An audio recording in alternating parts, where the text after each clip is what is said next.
Hello दोस्तों, the study के YouTube channel पर आप सभी का स्वागत है।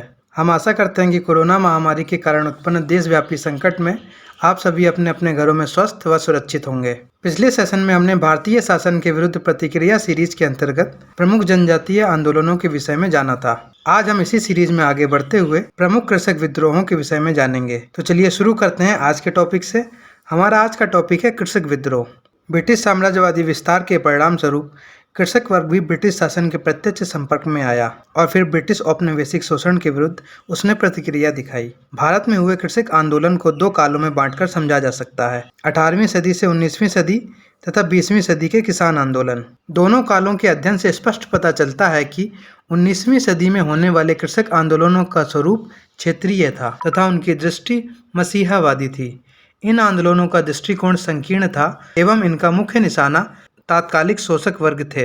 जैसे पावना के किसानों ने यह घोषित किया कि हम महारानी विक्टोरिया की रैयत हैं, उनकी ही रैयत होकर रहना चाहेंगे।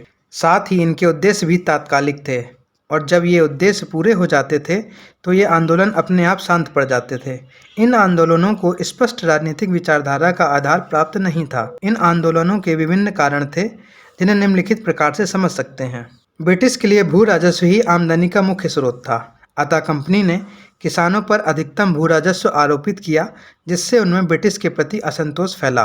कृषि के व्यवसायीकरण ने अकाल एवं भुखमरी को प्रोत्साहन दिया। ब्रिटिश व्यापारिक नीति एवं औद्योगिक नीति के कारण ग्रामीण हस्तशिल्प उद्योग का पतन हुआ तथा कृषि पर जनसंख्या का अधिभार बढ़ता गया, जिससे ग्रामीण ऋणग्रस्तता एवं गरीबी को बल मिला। ब्रिटिश शक्ति के विस्तार के साथ भारत में कुछ प्रचलित शासक एवं जमींदार विस्थापित हुए। कई बार किसानों ने इन विस्थापित तत्वों के पक्ष में भी विद्रोह किया। ब्रिटिश शासन के अंतर्गत नवीन प्रशासनिक संरचना स्थापित हुई।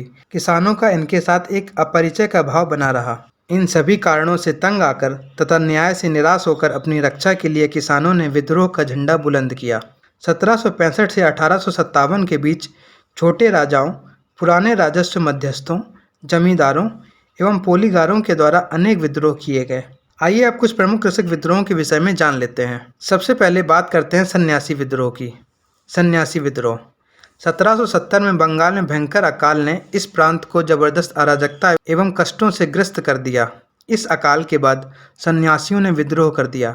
विद्रोह का प्रमुख कारण था तीर्थ स्थलों की यात्रा करने वाले तीर्थयात्रियों पर प्रतिबंध लगाया जाना। सन्यासियों ने अंग्रेजी फैक्ट्रियों पर धावा बोल दिया और नगरों से बलपूर्वक धन वसूलना प्रारंभ किया।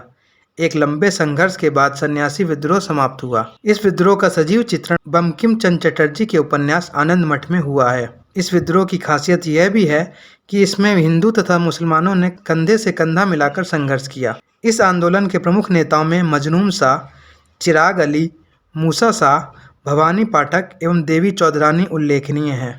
देवी चौधरानी की सहभागिता ने ब्रिटिश साम्राज्य के विरुद्ध प्रारंभिक विद्रोहों में महिलाओं की भूमिका को स्वीकार किया।